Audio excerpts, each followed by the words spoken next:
I wish I knew how to quit you. Then why don't you? You're listening to Codependent Content, the podcast where we discuss the TV shows, movies, books, and video games in which we share an unhealthy relationship. When was the last time you won a race? Sunday, Daytona? Oh, I'm sorry. I meant Formula One. Oh, I'm sorry. Then same as you. My name is Mattias. Join us as we try to unravel the characters, stories, and worlds that we are entangled with. Because just when we think we're done with content, it draws us back in. Codependent Content is back. We are talking today about a movie. It's a little bit different from your last one. Took a little bit of a break so I can do some work and do whatever. This is a part-time gig for me, not yet a full-time job, so that's how it is in the world of podcasting. So welcome back. I'm glad you guys are here. My name is Mattias Mersegan. I'm joined today by Christopher Olds. Yeah, Chris Olds. Hi, everybody. Yeah. Chris, today we're going to talk about F1, the movie. Yeah. Which, right out of the gate, I'm just going to say, worst title. Very bad title. Very bad title. And I think it used to just be called F1, which is confusing on its own. It's still a bad title. And they changed it to F1, the movie, just in case you were confused. Yeah. Because are you going to watch F1 this weekend, or are you going to watch F1, the movie? I'm going to watch F1. Confusion abounds. But yeah, that's what we're talking about today. It might be a little bit different from our normal podcast. Normally we do these deep dives or do whatever. This might be more or less a typical kind of like review thing. But yeah, we'll get into that kind of thing and we'll see. I don't know what I'm saying. Anyway, is there anything you want to say, for people? Just tell me who you are, maybe your experience with F1, Sure. that kind of thing, and how, what this movie is to you. So I'm Chris. I work here where we are at this bar.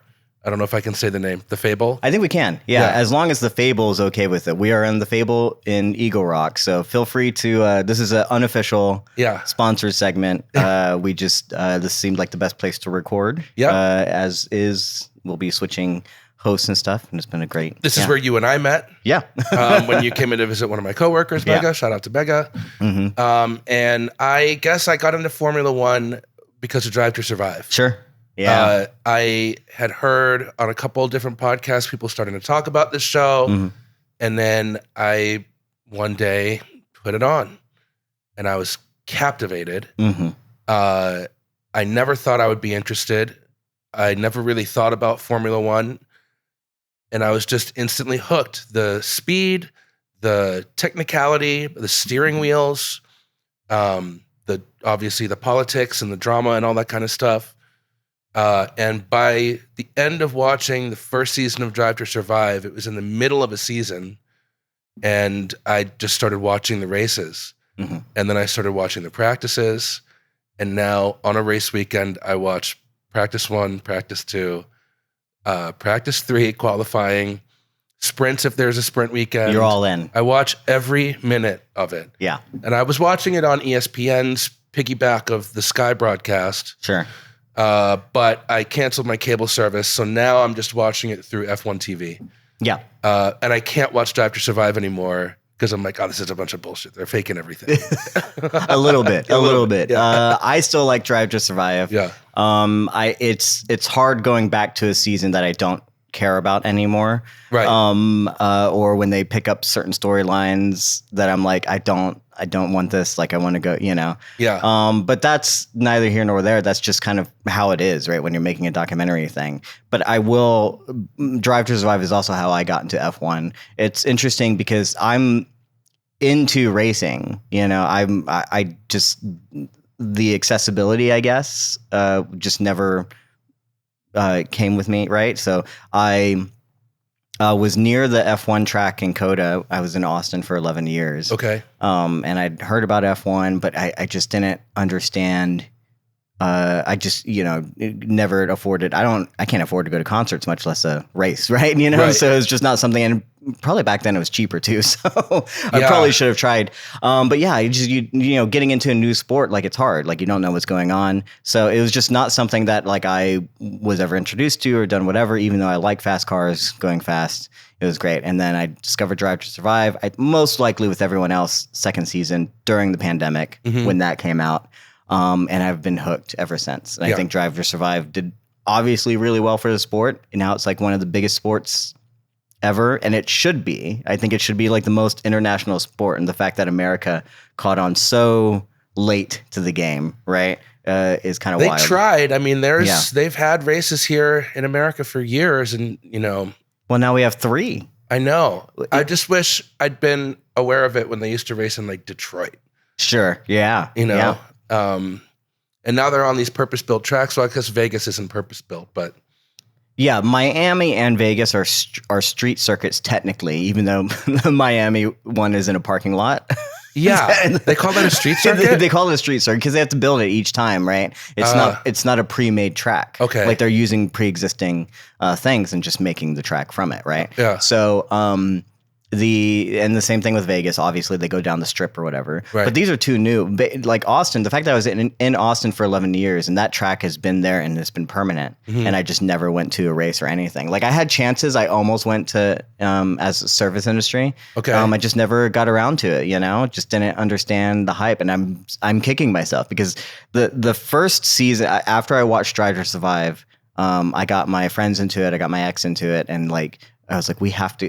2021 was the first season I started watching like in earnest, right? And I was like, we have to go. I moved here to LA in 2021. It's like we have to go to Austin. I just have to once, just like go to it. Worst mistake ever, because it's like it had become this big sport, and even though it had a built track, it did not have the roads or the infrastructure to maintain the amount of people and the popularity that F1 had. It was so packed. It was so busy. 120,000 people or something. It's a lot. And they built more stands. They had to build like temporary like stands. I'm surprised nothing bad happened, but like just getting out of the parking lot, we waited and we were still stuck in traffic for 2 hours to get out of the parking lot, even though we waited for a long time to get out of there. It's just wild. There's like one country road going out there. I'm sure it's better now, but that's F1. F1 has become this new phenomenon. Yeah. F1, the movie, is like their new push is kind of like coming off the back of that. In 2 ways, right? We got Joseph Kosinski coming off of Top Gun Maverick, and he's wanting to. I mean, what better than jets on the ground? Well, I mean, that's what they say. Yeah, that's what they say in the first episode of Drive to Survive. Yeah. Is that these guys have like fighter pilot mentalities, and they have to have fighter pilot level reactions, like split second reactions to something happening on the road in front of you or next to you. Yeah. And for those who don't know, I'm prior Navy, which has a lot of aircraft. And I worked in aviation, not a pilot. And I didn't fly anything, but in and around pilots. And I'm just fascinated by aviation. So why wouldn't I be fascinated with like F1? And also, Lewis Hamilton originally was supposed to be in Top Gun Maverick. Really? Yeah, he originally... Well, as one of the pilots or something? Yep, as one of like the side pilots. Not a main character or anything. Probably like whatever like Manny Jacinto was, because Manny got like basically like cut out of the film. One of the guys twirling a pencil in the back of the classroom. Yeah, but he, we would have seen him. Like he wasn't going to be Miles Teller, but maybe he would have been one of the other ones, right? Yeah. Which acting wise, not sure how he would have done, but I still would have been like, fuck yeah, because but scheduling differences, I obviously like changed. But I think that's how Joseph Kosinski even got connected with F1. That makes sense. That is because he's like, hey, Lewis introduced me to the sport, and here we are. Yeah. They said, let's take that technology. Lewis Hamilton is a 7-time world champion. I'm also trying to catch people up on F1 lore, right? Right. And he is the first producer on this, credited on this film. He's technically bringing this movie out to everyone else, right? So I don't know what came first, if it was Joseph wanting to do an F1 movie or if it was Lewis approaching Joseph as like, hey, can we do what you did on Top Gun? And whatever it was, Lewis has had a heavy hand in that. Yeah. And he's been a big, obviously, supporter of the sport. We love Lewis Hamilton. I love Lewis Hamilton. I love Lewis Hamilton. I mean, if you are just curious about him and his story, you have to watch Drive to Survive season 2 because it is wild. It is wild. Although one of the things that season 1 did, I feel like it was inadvertent, but because at the time Lewis and Valtteri Bottas were driving for Mercedes, and Mercedes declined to take part in Drive to Survive, and so they don't have interviews with Lewis or Valtteri. First season, right? The first season. Mm-hmm. Valtteri's in there a little bit. If I recall correctly, maybe a little bit, but Lewis isn't. Yeah, Lewis is only in shots from down the grid. And I want to say like Toto's a huge part because external shots from the paddock, but the drivers aren't really part of it. Lewis is definitely not a huge part of it, which is surprising. And so everyone else is talking about Mercedes had at the time that this show started, Mercedes was the team to beat. Dominant, yeah. Lewis was on a run of like 6 or 7 championships in a row, and his absence from the interview sections of that first season built this mystique around him for me, where I was like, who is this guy that's so good who doesn't want to take part in this little reality show? But also I should say that I share one of my attractions to Lewis is that I'm half British. My mom's from England. My mom's white. My dad's black. And in a sport that traditionally doesn't really welcome guys like that. It's a very white sport. For him to be able to rise through the ranks and become what he became, the GOAT, is amazing. I love to compare it to, because I think, was it in 2020 or 2019 that The Last Dance came out? The documentary about the Chicago Bulls with Michael Jordan, right? And I was watching that and I'm like, man, I was born around that time, but I couldn't participate in that, right? And then I go and like watch Drive to Survive, and I'm like, how's no one talking about Lewis Hamilton the way that we talked about Michael Jordan, right? Because this is literally like in 2020 when we started. Unfortunate that it had to happen this way, but he got his 7th championship in 2020 during the pandemic. Which was a truncated season I kind of hate, but it still doesn't take away from like his accomplishments. Like 7 championships there's only one other driver that's done that. Yeah. And this is coming from a person who... And that's Schumacher, right? Michael Schumacher? Yeah. Mm-hmm. And this is coming from, like, as you said, a person who... his dad had to work like 2 or 3 jobs just to like put him through karting, which normally all the other guys are like really wealthy and can just do it. Sure, yeah, and not to mention that this is the first and only black driver really in F1. F1 is an international sport. We have culture. There are different types. We got Italians, we got Spaniards, we got. Thai, Chinese, people Japanese, from all over, right? But for some reason, a black person, has not been in the sport. As far as I recall, Lewis is the first. There may have been one other. I feel like I read about one guy. Like early on in like the 70s or something like that. But it's been a long time. Yeah, and so that's an accomplishment. And coming in 2020 during that time, right? For him to get like, he's got the most wins, the most podiums. He's breaking every single record, and he matches arguably one of the greatest drivers of all time. Right. A great accomplishment. Yeah. I think that's just, why do more people not pay attention to Lewis? I have no idea. And I am so glad that this movie and Drive to Survive and other things have been able to bring that to the forefront. Yeah, one of the things in watching all the practices and listening to the commentators on Sky, one of the things that they'd been talking about was that they keep breaking records for crowd attendance at all these weekends. Yeah. Especially in America. and they credited 100% to the success of Drive to Survive. Absolutely. They'd been trying to crack the American market for decades, and Drive to Survive finally did it. Yeah. And I feel like this movie is going to bring it even higher. It did it so much. One, there's a joke in the movie about a producer or a guy in a higher level. It's like, I watched all the Drive to Survive. No, So that's hilarious. It made me feel, I was like, oh, that's me. He's making fun of me a little bit. Right, sure. But also, like, other sports have asked for, went to this company and asked for, can we get Drive to Survive, but for golf? Tennis. But for tennis. Yep. Because it has elevated the sport. I don't think you could replicate that. I think it's a lightning in a bottle kind of thing, you know? But it's also the sport itself. Yeah. It just lends itself to these like cinematic moments. Yeah. Which are mirrored a couple specific things in the movie we can get into, but yeah, just wild stuff.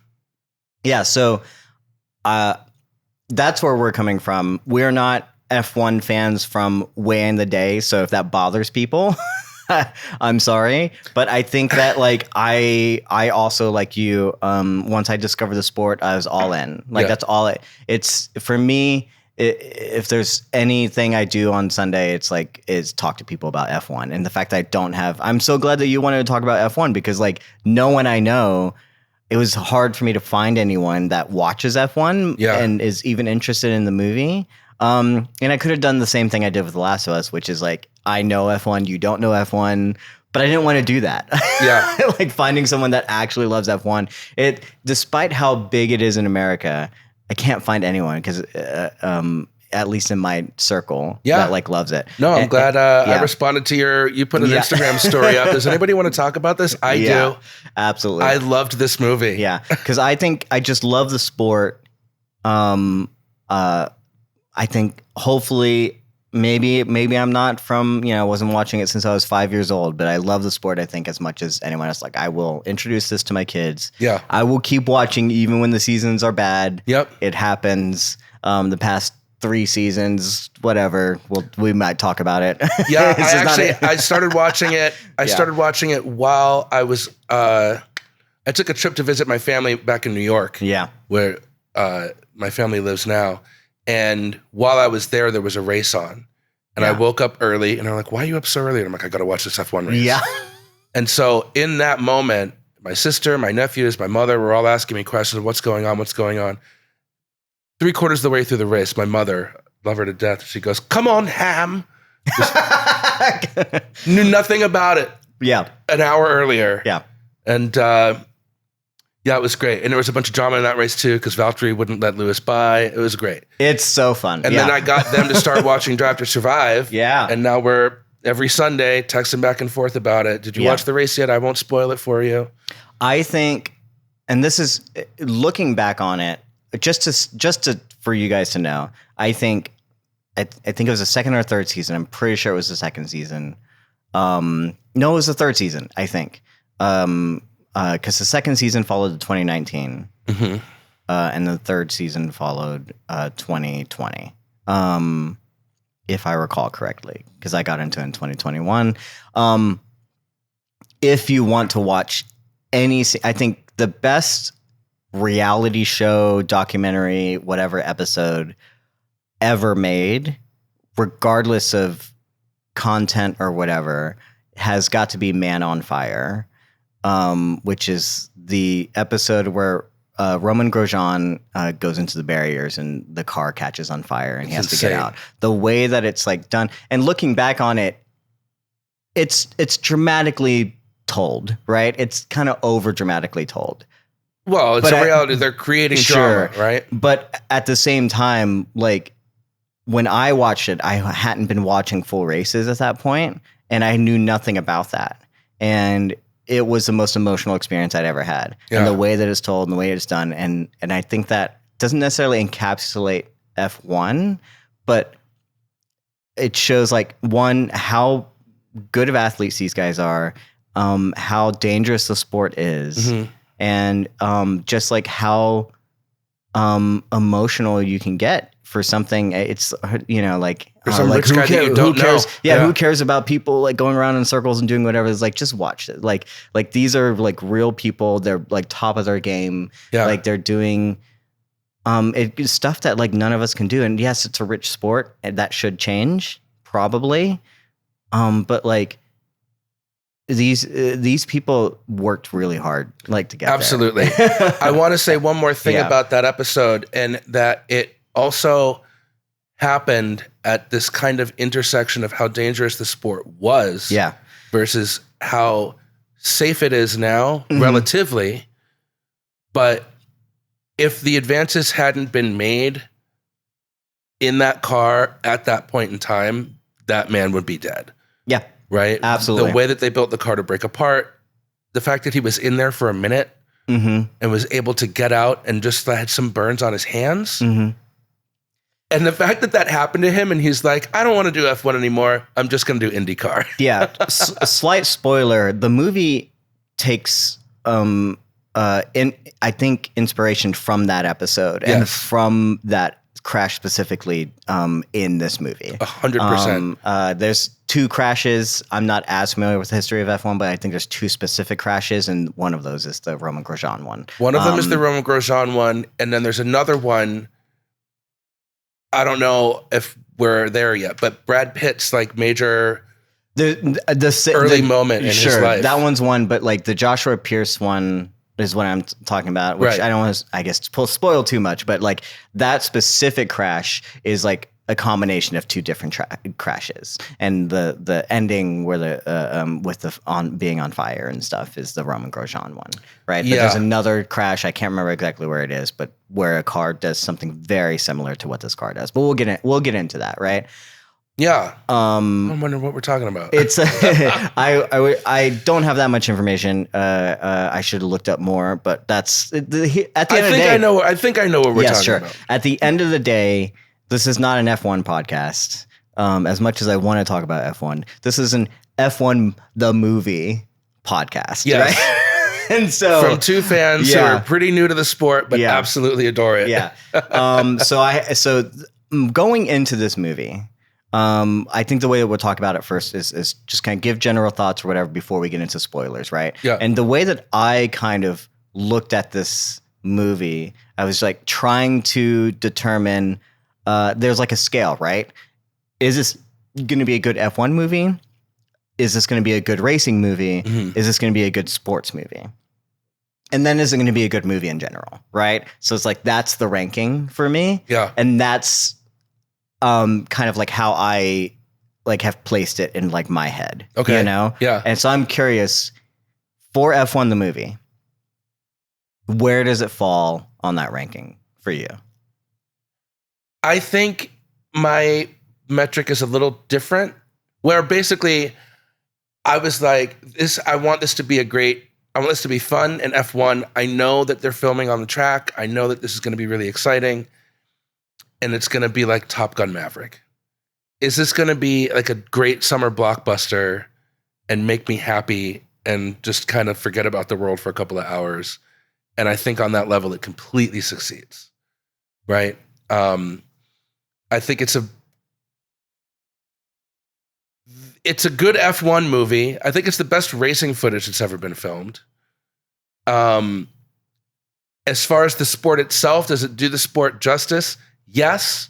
And that's a big nod to Lewis Hamilton's involvement, right? But there's some technical stuff that's a little iffy, but it doesn't matter. It's just a fun movie about cars going fast. Yeah. With some kind of paint by numbers, emotional and dramatic stakes. A couple of surprises I didn't see coming, so fun. A few good jokes in there. When's the last time you won a race? Yeah. Right? Yeah, I don't know. It succeeds on all levels for me. And it doesn't need to be perfect. No summer blockbuster. This could have been a Tom Cruise movie. It doesn't need to be like completely technically accurate, you know? It just needs to be fun, and you have to be like, oh.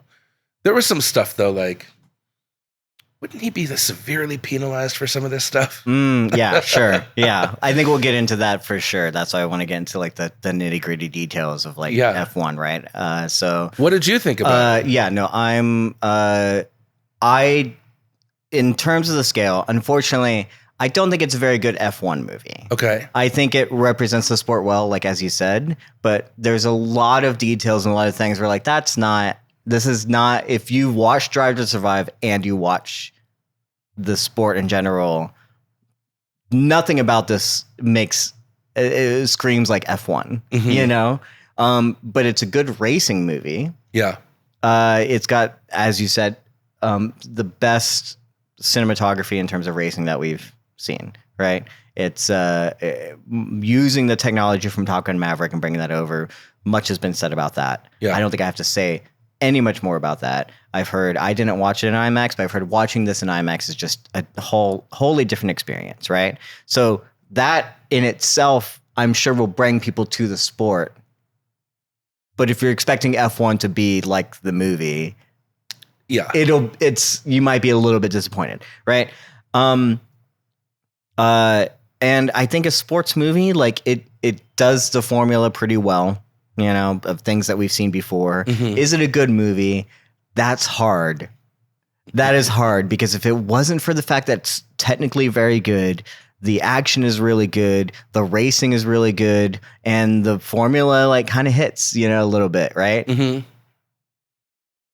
I still have problems with the characters and some of the plot points. Yeah. That where I'm like, if it wasn't for those other things, I don't think we'd be talking about this movie. Right. The reason we're talking about it is I think it's become one of the biggest summer movies that we've had so far. Yeah. I don't think Jurassic World is going to hit that. Maybe Fantastic Four and Superman might get up there, but I think this is the first major, discounting Sinners, which I think is a brilliant, genius movie. That is movie of the year. Nothing is going to top that for me. And I think F1 right now is the movie of the summer. Yeah. Because I don't know about you, but from what I've seen, people who don't watch F1 love this movie. I went with someone who doesn't watch F1. Yeah. Who loved this movie. Yeah. Absolutely. And I'll tell you that as someone who watches the sport, is aware of some of the history. Yeah. The Roman Grosjean crash, the Senna stuff. Yeah. That they allude to. When he went off the road, I gasped, just like my friend who has no knowledge of any of this stuff. We're talking about Brad Pitt at the very beginning. No, we're talking about Joshua Pearce in the wet. Yeah, we'll talk. I think we'll get to details, but yeah. I stopped breathing. Sure. It caught me. It caught me completely by surprise. And that's why I think it is a good movie. Sure. Yeah. There were times where I was reacting to this as if I was watching a race. Yeah. And yet at the same time, I hated every time they cut away from something where I'm like, this is the moment where, like, if you're watching a broadcast, like, you want the camera to just stay on this moment. And it just kept cutting away. And I'm like, stop doing that. Yeah. There was some overly frenetic editing that frustrated me a little bit. Yeah. But at the same time, they did capture a little bit of what goes in that race feeling, you know? And I think if you're someone who, I think you actually get a better experience with the F1 broadcast, despite the fact that there are times where the F1 broadcast can be kind of frustrating. But if you like the F1 movie and you want to watch a race, it does capture that feeling. And I think the F1 broadcast will do it better, at least with editing wise, you know? Like that was something too that I thought about listening to the guys in the commentary box. Martin Brundle and David Croft.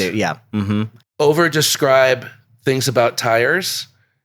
At first my friend was like, yeah, it seemed like a lot of that was a little bit like over-explanatory. Yeah. But then I realized that this is what they do. They do it every week. Every week. Well, they have to. They're like, if you're just joining us for the first time, I've learned about DRS so many times. I can tell you like how many miles like it'll gain you or kilometers in British speak, right? It'll gain you by opening that flap, you know? Yeah. Because they explain it every race, and they kind of have to, because again, we got new audience like over and over again. Yeah. I did listen to another podcast and they talked about the commentary and like how they kind of over explain things or whatever. It's like, this is just normal commentary. It was one of the most realistic aspects of the movie for me. And honestly, like when you compare it to say something like the F1 video game, where the commentary kind of has to kind of be general because you don't know if your character, it's a video game, right? Things can change in a race at any moment, right? Yeah. So they just have to get like basically everything and like piece it together, you know? It's the most generic stuff.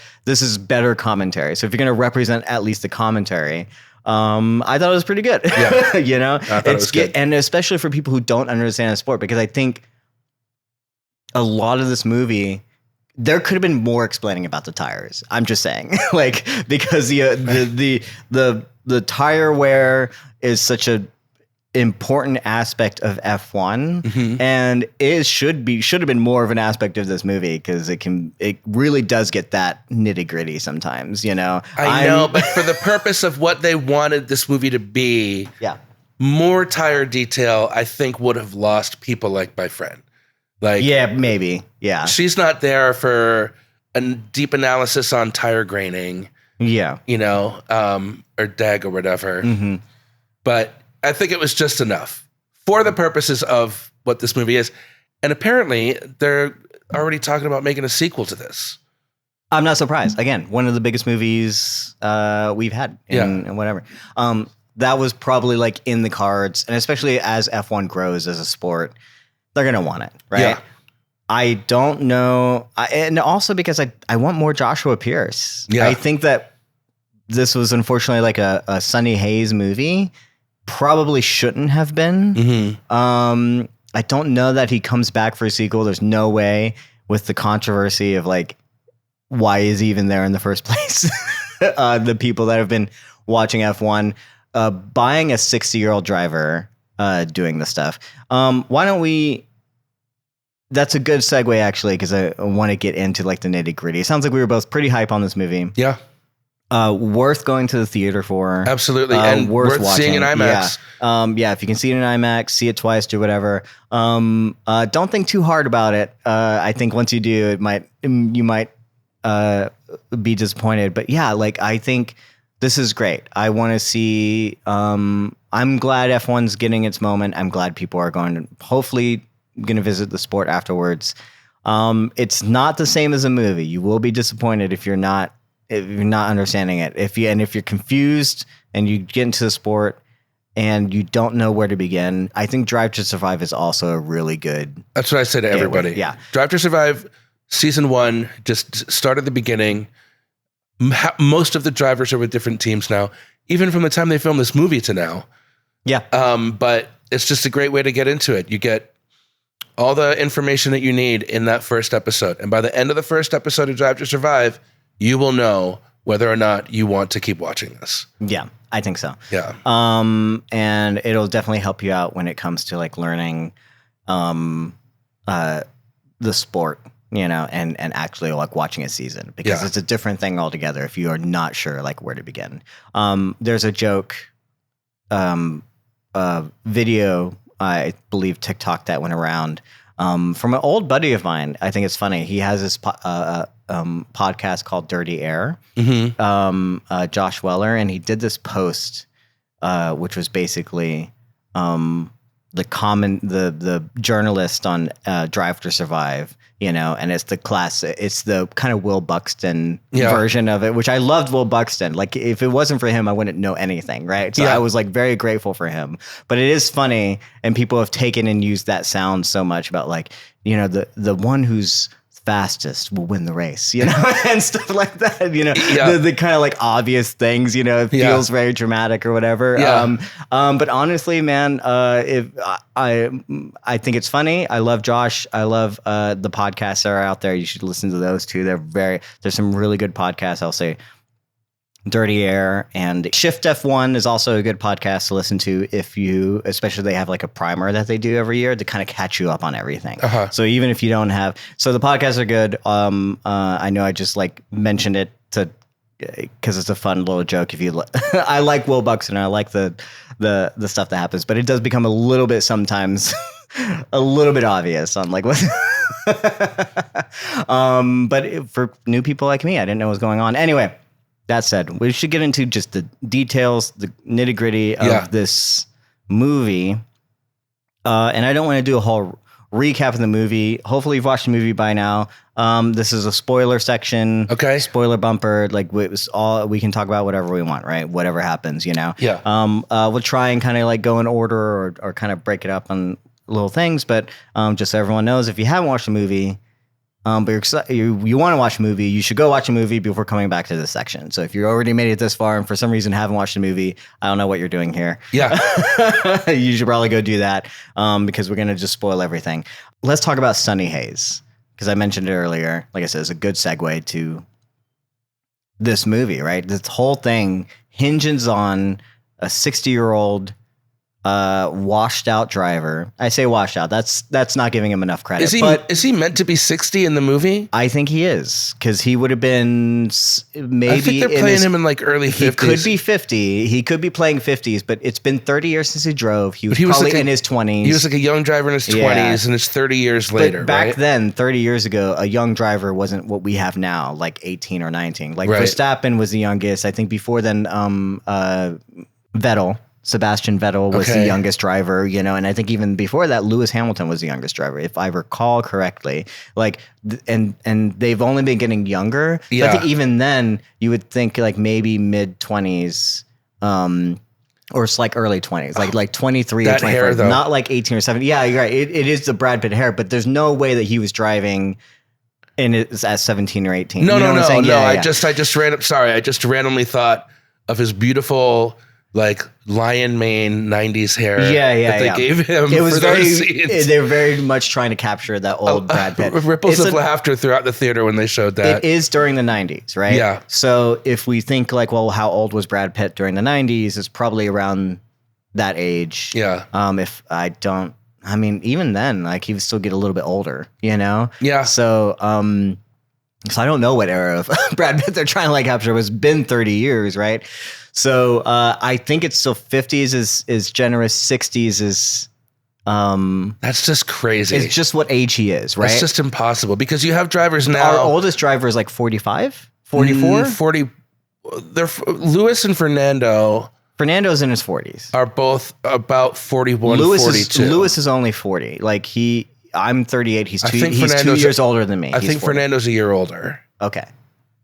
That's wild that they're both around the same age because he's always looked much older than He Lewis. just has that face. Well, black don't crack, man. They were the first teammates. Well, no, both Lewis and Fernando. I think Fernando looks older. That's what I'm saying. Yeah. Mm-hmm. But yeah, I here's the thing. People have been like harping on Sonny Hayes being 60, coming back in after 30 years into modern F1. I think anyone coming into modern F1, that's a struggle. It doesn't matter what age you are, right? Yeah. So that's just going to be a struggle. So there's a little bit of suspension of disbelief there. I actually do not have a problem with him being 60. I don't either. I think the main thing that people are concerned about there is that when he was racing F1 cars, this character, Sonny Hayes, they were 4 wheels, a cylinder, and a steering wheel, and a stick shift, probably. Mm-hmm. Yeah. And then they started adding paddle shifting to the steering wheels. Yeah. And I heard somewhere that Lewis was a big part of developing this.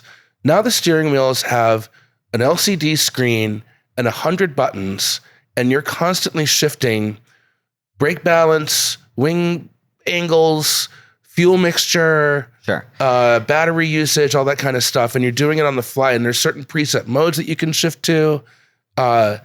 Each mode has like 12 settings, and there's a button to talk back on the radio. And these guys have to do this constantly throughout the race. You do actually get a glimpse of it, of Sonny adjusting something on the wheel on his helmet cam during one of the later races. which I'm glad I got to see. They mentioned like qualifying mode, that he's stuck in at one point. There's this very small section where he has to go through the manual, right, of like learning the wheel. Like his first time behind it, like they're trying to tell him like everything on the wheel. It's very, very brief. Yeah. And that was like my main concern for anyone. Like you said, from 30 years ago, it's a different sport altogether. Yeah. And the fact that he was able to get behind the wheel and like just drive is like, that doesn't happen. Right. Like I'm only just now learning. I don't know how true this is, but apparently one of the reasons they used F2 cars for the actual Apex vehicles and then just use CGI, right? As opposed to F1 cars is because one, F1 cars are so expensive and you need multiple cars, and the F2 ones are not quite as expensive, but also the F1 cars take like a team of 13 people and several hours just to start the car. What? It takes like 5 hours to start the car, apparently. I don't know how much of this is being exaggerated, but I mean, I know it's not as simple. It's not as simple you can't as just turn the yeah. Because I have to fuel it and so just for filming purposes, like that would be wildly expensive and not efficient, right? So the F2 cars, a little bit easier to start, takes less of a team, and you could have more without the expense. You've played the Formula One game, yeah? Yeah. Did you play a couple years ago? They had career mode where you start in F2. I never did it, but It's really interesting because driving the F2 cars, you can hear the difference. And you can hear it shifting. You can hear like a click and an engagement of that clutch and transmission. Hearing that. So the cars are just simpler to drive. Well, I believe the F2 cars are still all mechanical, all gas, right? Whereas like the F1s are hybrids. They're electric gasoline hybrids, but they have like the most efficient fuel in the world, whatever. Right. I mean, the F1 has always been the pinnacle of like motorsport, and just everything we get in our cars are hybrids now were informed by the testing that is F1. Right. Right. It's also like the most, I mean, there's many things about the sport. We can talk about climate change or whatever that's very inefficient, and they've been wanting to go, the reason why they're hybrid in general, so that they can go more towards an electric future, even though we have a Formula E, which is all electric. It's just not there yet to match like F1 in terms of sport. But I mean, we should probably be going there. I mean, if we're actually going to be like carbon neutral, I mean, they're trying to be there, They've got new specs for the 2026 season. I think they're doing something where I think they're going to drop the battery and go more towards this biofuel thing. I don't know what I don't know. Yeah, that's beyond this podcast. It is. This is not an F1 podcast. It's about a movie. I'm sorry, I let us wildly off track. The point is, I was trying to say though, is like with Brad Pitt and Joshua Pearce. Yes. Drove F2 vehicles, which are not far. They're different from F1 vehicles, but they're not far off. Right. And they actually drove them. Did they drive a race? No. Did they drive like 70 laps on them at over 2 hours? Probably not. Definitely not. But if Brad Pitt is in the shape where he can actually do this for film and drive the same way that like the Tom Cruise is flying a jet, like we don't care about Tom Cruise flying. They're about the same age. They came up around the same time, and we just believe that Tom Cruise is like doing it. Of course, it's like a character. It's different, right?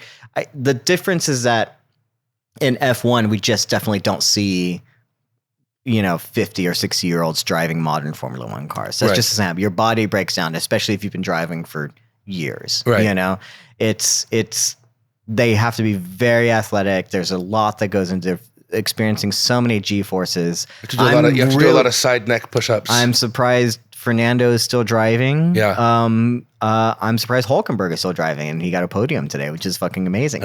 Cheers, Nico. Cheers to Nico. But like, and then Hamilton, like Hamilton, I think is the example of a modern if he wants to keep going, I think he could keep going in through his 40s, right? Yeah. Because they have to train differently. They definitely have to. You said more neck exercises. They're getting younger and younger and experiencing this. They're bigger athletes than they were back in the 70s or 80s or 90s, right? Where it was, if you watched Rush, they're smoking and drinking all the time. You know, like, yeah, it was definitely like a different kind of sport. There's like, you had the party animal, which was played by Chris Hemsworth. I'm forgetting the name right now. Mansell? Was that Nigel Mansell? No, it's not Nigel Mansell. Hunt. Something Hunt. James Hunt? James Hunt. Not to be confused with Ethan Hunt. Another Tom Cruise character. Yeah, you got like James, who was like considered like a party guy, right? And sometimes that still follows around some of the modern F1 drivers, but I don't think they can even afford to be party guys anymore. No, like they have to be like strictly athletes. They have to be very specific, you know, like yeah. I mean, that's like the Tom Brady kind of, you know, he played into his 40s because he didn't party. Yeah. Because he very carefully monitored every molecule that he ate. I think Lewis is on that kind of a level. Yeah. And probably will.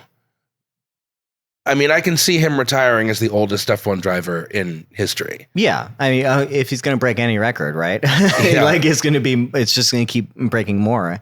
But I think like this is why we see so much dominance in the sport, is because these, and a different way of modern F1, which is we have less, not less drivers. Well, we do have less drivers, but like drivers with like longer contracts, because they can go longer, because they are. It's a very different sport than it was back then, right? Yeah. So, a 60-year-old coming into this F1 sport is definitely a wild premise, right? Someone coming in, we're not ever going to see anyone coming that was driving in the 90s come back to F1. No, that just would not happen.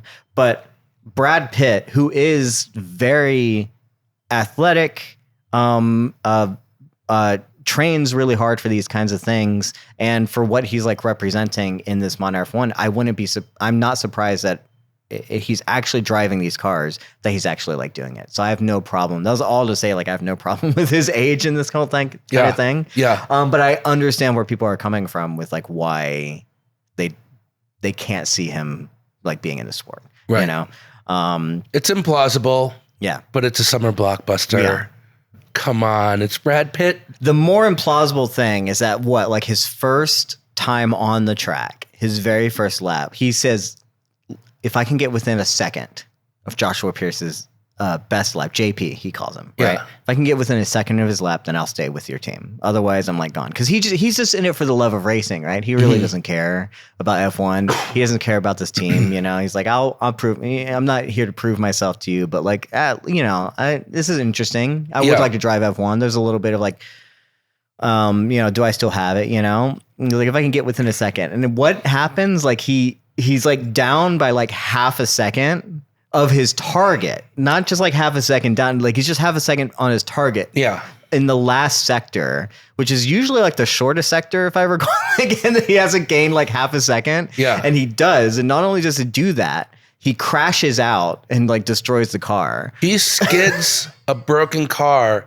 across the finish line and made his target within 1 second. I think realistically, if he was going to make that target, fine. That would have been like 2 hours of driving before he finally hit that target. There's absolutely no way your first lap, your first time in a car. Right. That's the unbelievable thing for me. Where I'm like, there's like, no one can just I know you've been driving and you like driving. This is a different car. This I know, but that's the thing. That's the thing where they just look away from the technical aspects of it, because we want to see how great this guy is. They want to show us how great this guy truly is. Yeah. That despite all the odds, how difficult it would be to actually do that, this guy does it. Mm-hmm. This guy did it on his, and he crashed the car in the middle of doing it. And they're all slapping each other and giving looks to the young guy and whatever. And that's like the Top Gun, that's like the Joseph Kosinski, Bruckheimer production level thing going on. Like they're like, we are here to tell you a feel-good story. Mm-hmm. And yeah, can you believe it? This guy did it. Let's move on to the next thing. Yeah. Let's keep it moving, which is one of the things that I really appreciated about this movie, is that it almost never takes its foot off the pedal. Pun kind of just had to happen. Yeah. And except for an extended segment towards the end where it very much takes its foot off the pedal. Yeah. Yeah. I mean, I think there's a much longer movie here. And they really cut it down in editing. I've heard of there's an actress, maybe two, that like have. I mean, this happened in Top Gun too. There's an actress who was like from Bridgerton, which I don't follow, but she was in this movie and like got completely cut out. Was like supposed to be like a love interest, I believe, for JP, Damson Idris's character. Wow. But got completely cut out. So I think there's a whole different movie that could have been here and even longer or whatever. But you're right. Like the pacing is fast. It just wants to keep on going. And I think it has to, because otherwise, like you stop to think about it a little bit. You might not like what's going on. I do think it slows down, as you said, somewhere near the end. Pacing wise, I'm like, okay, we could half of that slow section could have been cut out, but Sure. we'll get there. We'll get there. Yeah. What do you think of Damson Idris's character, Joshua Pearce, as a driver or as a F1? You know, I think he's great. Mm-hmm. I think he's really charismatic. He's really fun to watch. Mm-hmm. I think they spent a little too long with that character being resistant to listening and learning. That was part of the story that I thought could have gone a little bit better. Like they really don't ever get along until all of a sudden they do. Yeah. And it's not really, I mean, I guess there is like a catalyst to that happening. It didn't really feel that earned to me. But like I said, I like him. He's much older than I thought he was. He's like in his 30s. Damson? Yeah. Oh, interesting. Yeah. I thought he was younger. I did too. Because there's people now because of this movie talking about him being the next Bond. Sure. Right. Which goes into like I think he's great as an actor. Really impressed me as a he's very charismatic. Yeah. I think he does a great job representing the sport, because he's supposed to be, unlike Sonny Hayes and Brad Pitt, he's supposed to be someone that has earned his place, you know, and is like the good driver, you know, that has the potential, right? You know, Right. And has been training for this and doing all this kind of stuff. Like there's a whole lot going into him, and I think he also represents like modern F1 in a way, you know, the having to be. I think Lewis is the one that kind of started this kind of like trend towards like fashion in the not the pit, but the what do you call it? The paddock, right? You know, and now that's like it's always and I think Joshua comes in and is very much filling in a little bit of that role, like as a young trying to play like a certain game of like reminding people who you are, but also be a good driver, and like that's a hard balance to like The fit, PR right? game, You know? yeah, the PR game that they have to play.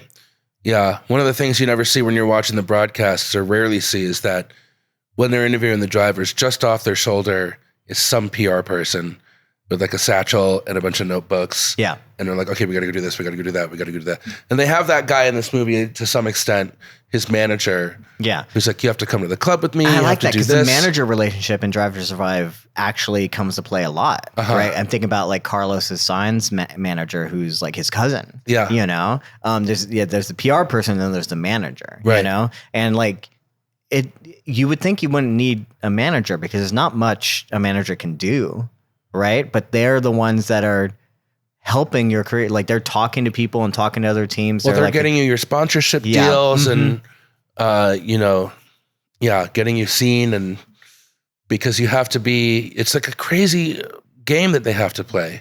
the being in the sport is an accomplishment enough, and it could be very short-lived, and it has been very short-lived for a long time. And for a driver like Joshua Pearce, who's clearly talented, it's understandable where he's stuck in a team that's just been 0 points, brand new team, trying to like prove itself, and maybe no seat, and seats don't open up that much. Like it's the pressure of finding a seat is hard for a modern F1 driver. And Yeah. yeah. Mhm. So it's 20 in this movie, there's 22 because there's 10 teams, 2 drivers a team. Yeah. In the movie, Brad Pitt and Damson Idris are the 11th team. Yes.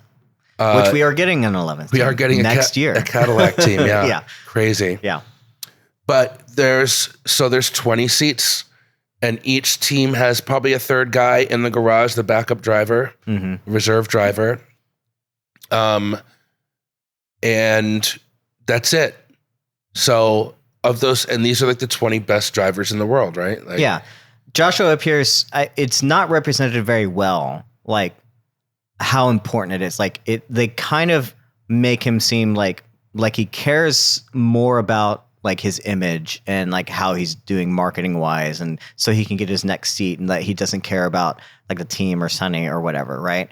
Which is good as like on paper, you know, but in F1, like the reality is that like that's really you have to care about those things, because like if you're not thinking about where you're driving, if you're not thinking about next year's contract or any of those things, like if you're not being preemptive about that, you might not be driving, and that this might be your only chance. So that's something that I just thought, you saying that makes me think about the movie a little bit differently, in that the Javier Bardem, who we haven't mentioned yet, who owns the team. Yes. He's the guy who recruits Brad Pitt to come back. They used to be teammates.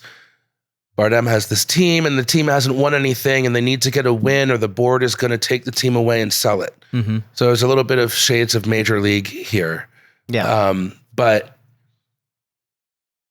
the kid has given it up as a foregone conclusion that even though he's driving to the best of his ability, the car isn't up to snuff. Yeah. And so he doesn't expect to win with this car. And so him and his manager are trying to find a seat for the next year. And it just kind of dawned on me that Brad Pitt is doing two things here. He's not only helping the team and helping the kid, but he's helping by telling the technical director how to do her job. He's like saved the car and therefore saved the team. And through saving the car has saved the kid by giving the kid the right car. I just didn't really put those little pieces together. Yeah. I'm like, oh, he came in and, you know, whatever, blah, blah, you know, everybody I think knows it's because how it it's ends. like so hard to understand like the politics of F1, which they don't really go into it that much, right? They kind of touch on it. And if you know F1, like I'm picking up on all these different things, but I don't think a normal person like watching this is going to like understand like what is happening there, right? Because like, let's be honest, Sonny Hayes, Brad Pitt's character, doesn't have really an arc here, right? And he kind of comes in, he's kind of arrogant, he's a really good driver and does whatever, and it's kind of like what I even came around, I was like, I don't think he learns anything, you know?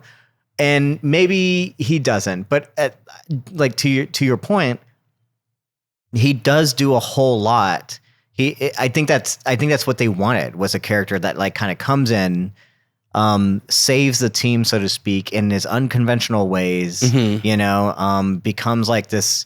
It's like a Western where like the cowboy comes in, like saves the town and then just goes off, right? It's the man with no name, right? You know, it's not about him like learning anything. It's not about like, we're not supposed to see him again, right? And it's supposed to be about Joshua learning, right? And what does he learn in that whole process, right? And it's about the team like learning, you know, and that kind of thing. So it's like if you do put this in a Western context, it makes sense, right?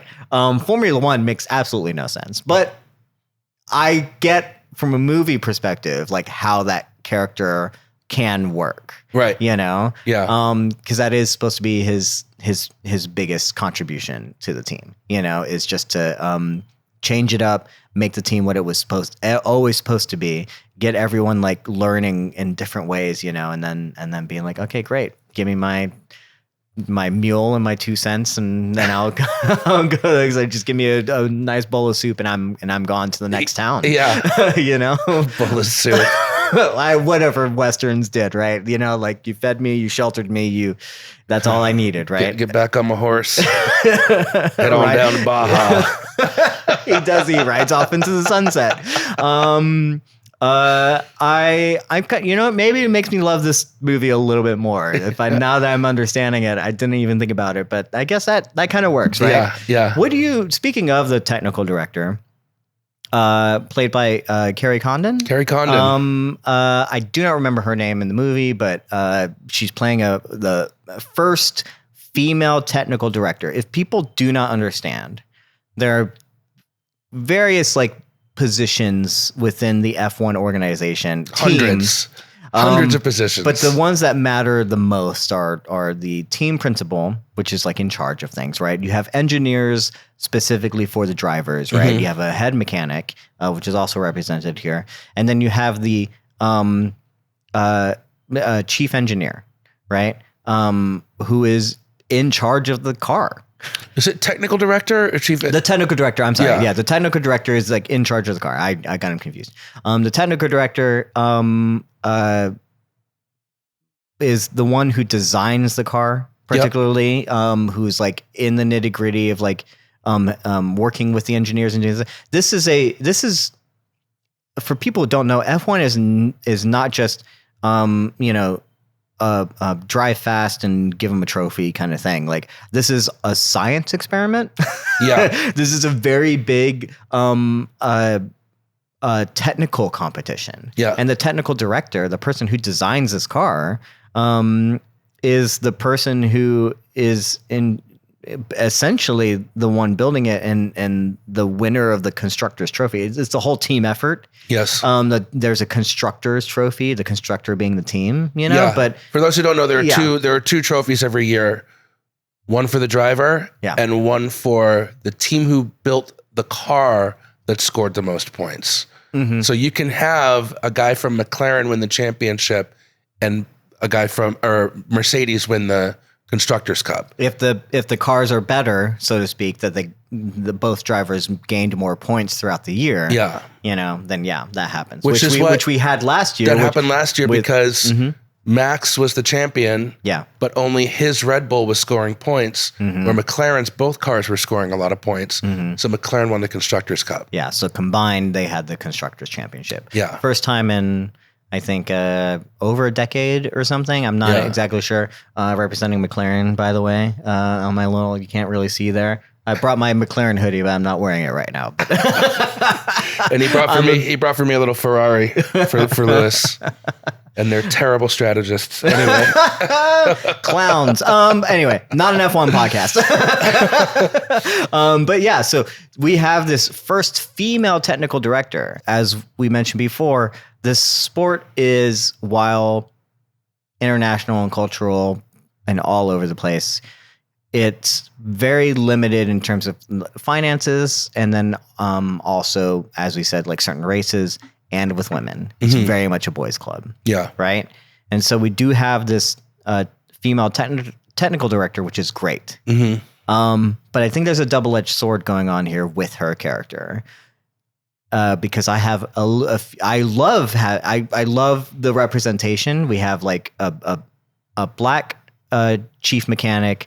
We have another very small side story with one of the mechanics female, having a female mechanic, the gun mechanic. Yeah. The wheel gun operator. And then we have a female technical director. So they're highlighting, and then a black driver. Yeah. Right. They don't call attention to any of this stuff. They don't, definitely not Joshua Pearce. Right. Cause that's just not like happening. I think it's clear what's going on there. We have F1 as Lewis Hamilton as a producer on the movie, and like some nods of that kind of thing, but they don't call attention to those things. And they don't call attention to that race stuff. They do call attention to the female stuff.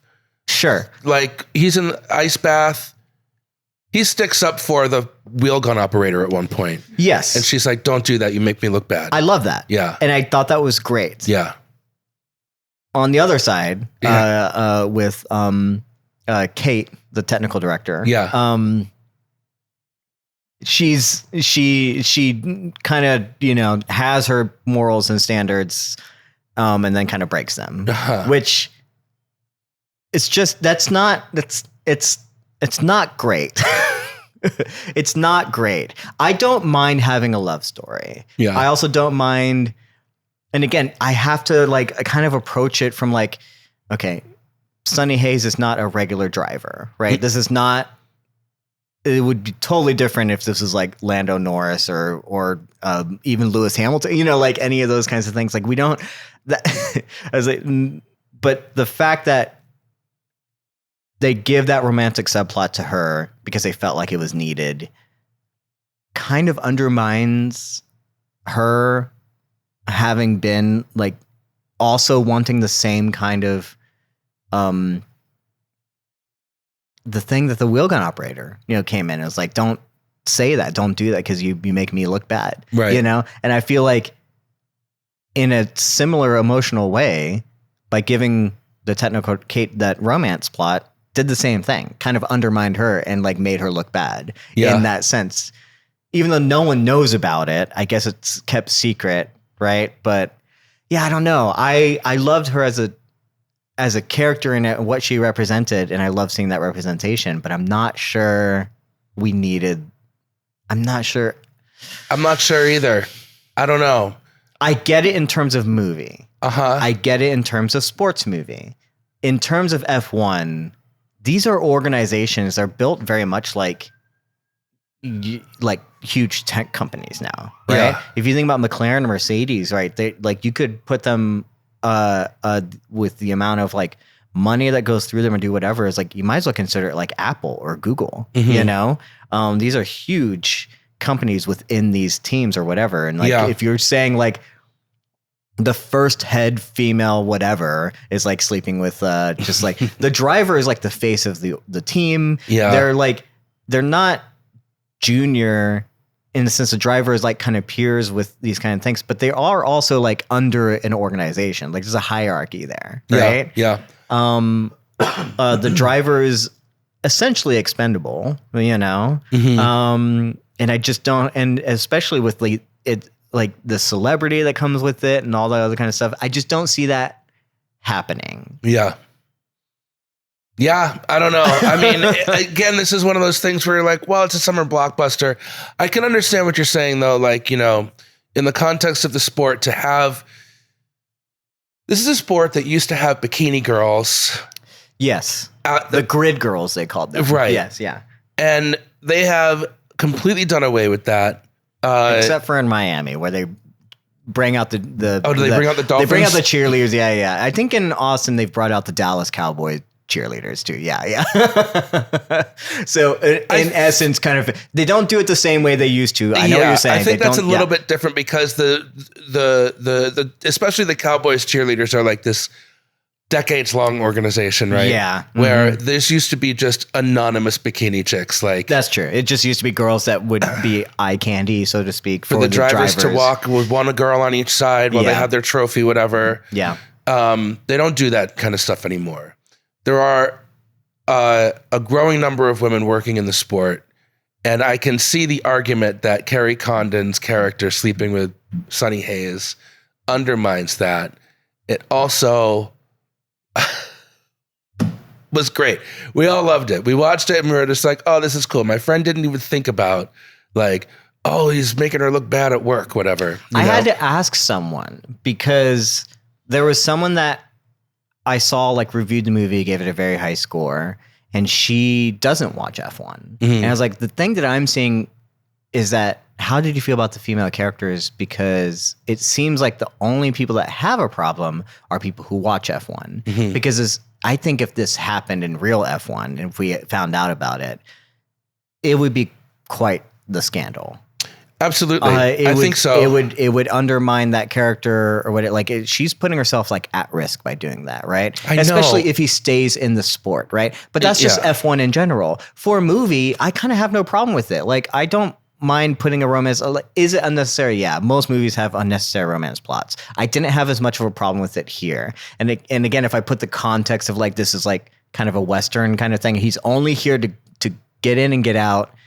It was never meant to, I think he even supposed to treat it as like the same as other relationships until it grows on him, right? Right. Which I don't think that part is represented very well, but I get it, right? And I think if he had stayed in the sport, that's the fraternization there would have had to be like talked about or figured out, right? Yeah. The fact that he's leaving, I can kind of forgive it. from a story perspective. I have my issue with their relationship Yeah. isn't that at all. Sure. The problem that I took away from this was that she's the one with all the degrees that go along with being the first female technical director of a Formula One team. Yes.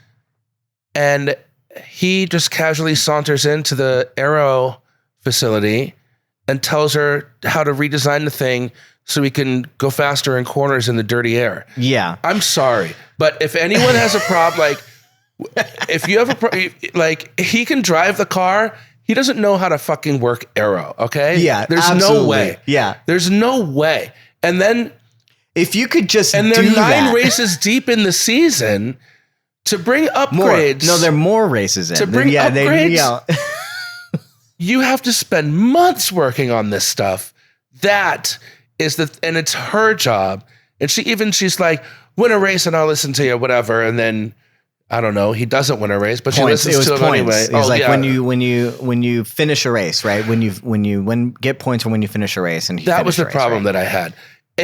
That could have been approached where in the beginning when he gets in the car and she's giving JP some grief because he's not descriptive enough in his experience driving the car. Yeah. We see him in the beginning come out of the car and say, "Oh, it sucks." And she's like, "I need more from you." Yeah. And then Sonny shows up and he does an out lap and a full lap and wipes the car out and gives her a bucket load of information.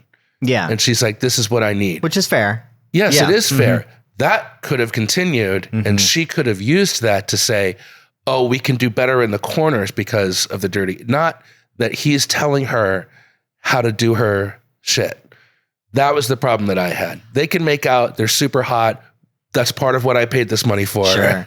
I'm sure that there is like more on the cutting room floor of like him kind of like wearing her down kind of thing. I also, it feels to me, this is like inside baseball stuff. I have no idea. Most movies go through reshoots. Yeah. Right. We make a big deal when a movie goes through reshoots, but majority of movies are going to have reshoots or pickups of some kind, right? And it seems to me like they started a scene in the aero, whatever you call it, the lab, right? And The wind tunnel, right? And then they went to go get a beer, and it seems like that was a pickup, like to do the beer scene, right? Because like, why would he get you all the way there, fill up the beers or whatever before you finally finish the conversation? It felt like kind of weird. It's like because they needed to like put something in there, and I'm sure there's more of him like wearing her down or charming her or doing whatever to like get the romance there or whatever. But you're right, like you don't just come in there and just say like I need this or whatever. You got to like prove some things, right? You got to prove that you're a good driver, like why you need these things and whatever, right? Yeah. And I think it's there. I think it's close, but they don't do enough job to like really like solidify that relationship or whatever, you know? So where it does become kind of, it again, unrepresentative of real F1. But as a movie, like it kind of works. Like I get it. I'm getting the broad strokes, but these are all just broad strokes that they're doing, right. You know? I'm curious because people have talked about Lewis Hamilton has produced this movie. You think he's holding them accountable to like the accuracy of F1. Yeah. And I think what's surprising to me is the amount of shit that they got away with that would never fucking fly in F1. That would specifically, he comes in there and he says, "I want to build a car for combat," which I think if you were to say that in any press conference or whatever, they make a joke about it. They do a whole like combat. And I'm like, if Max Verstappen was like, "No, we built this car for combat," and then he does the aggressive driving that he does, we would be worried about our drivers. Yeah. We would be worried. I was like, what are you guys doing? Like, this is not a combat sport. Right. It sounds cool for a movie, but it sounds extremely dangerous and nearsighted. Yeah. No, for and an F1. he then begins to drive the car in this aggressive way where he is taking people's wings off Yeah. on purpose. Yes. The Just that part of the car costs like $150,000. Now he's taking his wing off. Yeah, but the risk Not that he's their posing wings, to yeah. other drivers. Yes, he is. He's taking his own wings off, right? And he's putting all this debris on the track for people behind him to potentially run over, get a puncture, go off. Like, it's crazy. Well, that's the point, right? Is that he brings out the safety car. Right. The whole point is that he would do this, bring out a safety car, and then do it again, right? So that we know watching the races that there's like at least like 30 seconds of people still flying down the road. Yeah. Because they don't know what the marshals don't know what the debris situation is yet. Yeah. Right? It's things have to go extremely well. And I get that Sonny Hayes is a good driver. Like he's supposedly doing this so under the radar that no one picks up on it, not even his strategists for a while. Even though they're talking about it on the radio? For a bit, right? They're like, what are you doing? He just says like, be ready for me. Right. Yeah, he's like, and which is that radio message would be like, what do you mean? What's going on? That would be overanalyzed by the commentators if they heard that. Right. When I picked up on it, I was like, wait, what is he? Wait, he's doing this. I was flabbergasted. The amount of times I was like, my hands were like in the air. I felt like I was watching a race. Like, what is this guy doing? What is going on? It's like, wait, he's making sure he's getting track. I was like, that's interesting.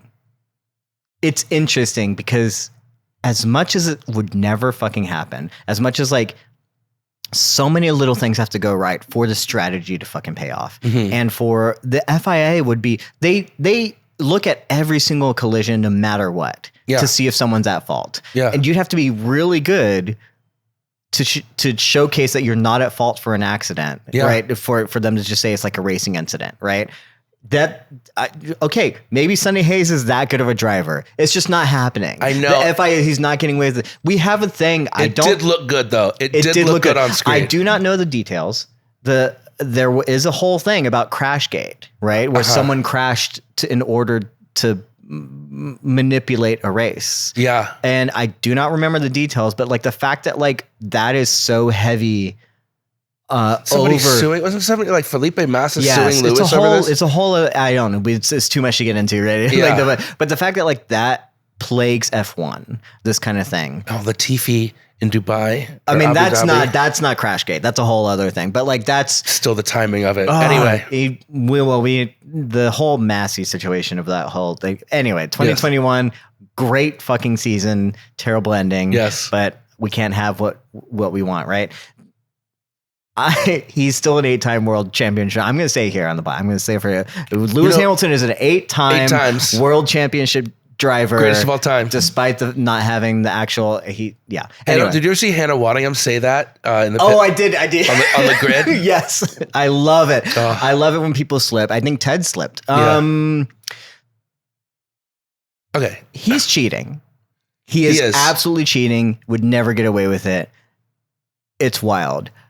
That said, if F1 were more like that, fuck yeah. I think this is an idealized version of what Lewis, because if anyone has been like penalized for like fucking technicality after technicality, it's been fucking Lewis. Yeah. Right? For every little thing, to like what he wears in his underwear, for having piercings, like any of these kind of things. They look at literally everything. Yeah. And like and you get penalized or you get like fined for these kinds of things, or you might not get to drive. For a driver to make creative strategy decisions, you can see it. Like even Leclerc wants to do this. Russell is always like, if you just listen to me, like they want to make their own decisions. But they don't let their drivers do that. And you can't just do these kinds of things. Like Albon, I remember like the time that he went like 50 laps before he like pitted, and like the strategy like boldly like paid off on him, you know? And that was like a wild race. They called him like the tire whisperer, which we've had multiple tire whisperers, right? I want to talk about whether or not Joshua Pearce is a tire whisperer, because there's absolutely no way he goes like 25 laps on the softs. Like that's just fucking stupid. But like if you could be more creative,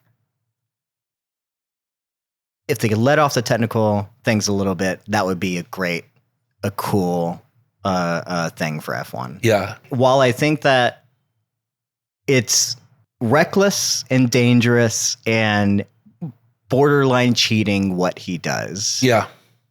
I honestly, as an idolized like what F1 could be, not crashing into someone on purpose. That's not what I'm saying. Right. But creative strategy. When teams like Apex, who have literally nothing to lose, and they have 0 points from their main inception, just to get a point, just to get themselves up in the standings like a little bit, like if they could make those creative decisions, that would be amazing. Because what I don't want is like 10 drivers that can't do anything, are never going to get 10th or higher. Yeah. To just be going around in circles and just wasting a race. That sucks, you know? So I kind of am okay with it. Yeah. Despite the fact that it's very reckless. I mean, look, it was super fun. It is. It's super fun. And I love that they put Magnussen a little bit as like this kind of like, because he's known to be like a little bit of the bad boy combat driver. Yeah. That's the kind of stuff though, that combat stuff and like those weird strategies and stuff that I was surprised they were saying stuff to each other about it on team radio, coming from watching the races and stuff, and all that stuff's, you can listen to all of that. Yeah. They wouldn't do that. They wouldn't be so public about it. Yeah. You know? The stuff with K-Mag, hilarious. Kevin Magnussen, a former driver for Haas, but because he would do shit. Like he would. And Gunther Steiner. And Gunther. Gunther, I fucking miss that guy. Oh, dude. Yeah. So, but K-Mag would do some pretty brutal stuff. And then like a couple races later, Sonny Hayes is holding up the whole pack, right? So that no one can. Which we've had happen. Yeah, we had that happen. From K-Mag. Yeah. I love that. I love we don't, if you have to watch F1 to like appreciate those little things, right? Because I don't think you understand like what Sonny is doing. When they showed that on screen in the theater, I could hear who's seen it versus my friend sitting next to me who was not, who's like, okay, something's funny. I don't know what. But yeah.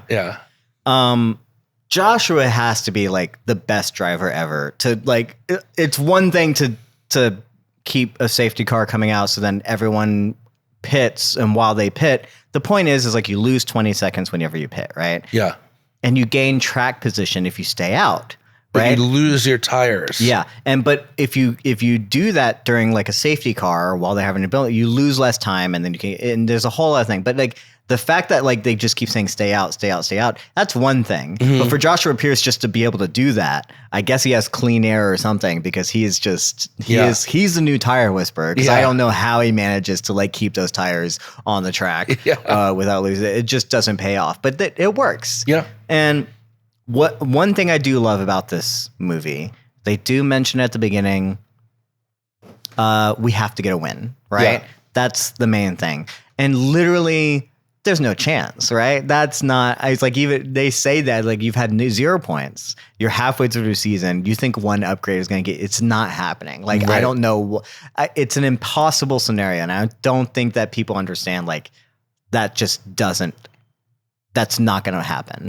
And the fact that like they do represent just getting a point, just getting 1 point is enough, you know, to show that this team is like on an upswing, right?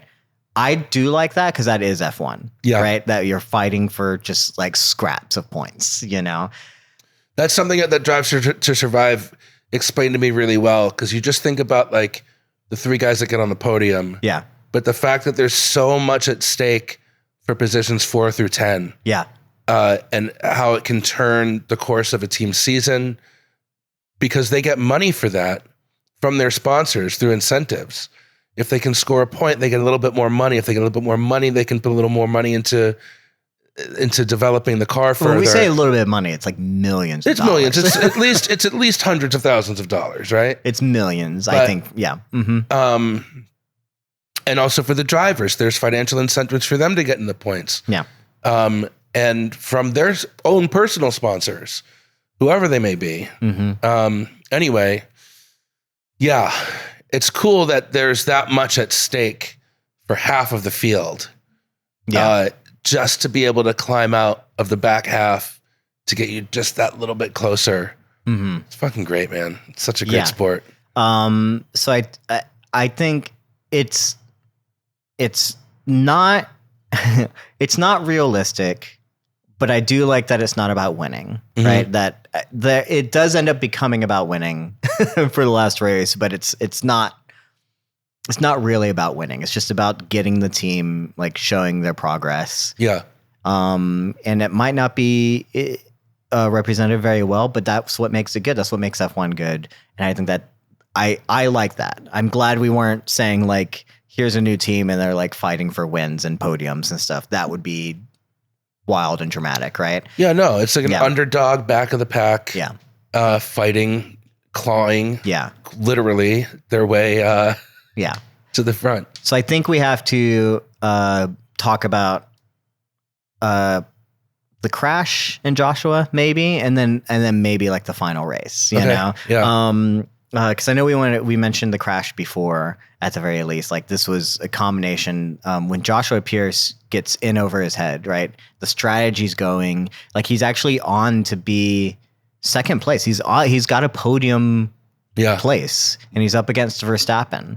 I will say, as much as I personally am not a Verstappen fan, I laughed out loud when Sonny Hayes was like fighting with Verstappen, and then he's like, "Oh, he's such a good driver." I was like, y'all put that in there just because. I feel like Lewis put that in there. Lewis, because we admit like he's a good driver, but like I did like that because Verstappen at that point is like dominating. Yeah, like we don't know who won the championship in this movie, but it was Verstappen. But that also at the time that they were filming this, like the Max, the toxic Max versus Lewis stuff going on. So for Lewis to feature Max so prominently in the early part of that movie and not really feature himself at all, except for like a moment at the end. Yeah. I thought was like, just the guy just being the best, man. Yeah. And so for, Max is worthy of respect. Max is a dickhead. Yeah. But he's a great driver and he deserves that respect. Well, it's like a small moment. And again, it's something that like it happens so quickly that if you're not really paying attention, I think the movie does a bad job of like really, really showing it to you. Mm-hmm. But like they show like how formidable Max is by putting up against Sonny Hayes. Mm-hmm. So when Sonny is saying like, wait for the straight, wait for the thing, not only is it because like he understands because he's been there before. Yeah. But also he's like, he knows like if you're going to go against Verstappen, you got to play it smart. Right. That's what every driver who's fought against Verstappen has learned, right? Like you can't, like he's actually a smart and capable driver. You can't just overtake him. Yeah. And that was Joshua Pearce's like downfall. And people have looked at this crash and have talked about a little bit like how unrealistic it looks or seems. I think physically to me feels a little off.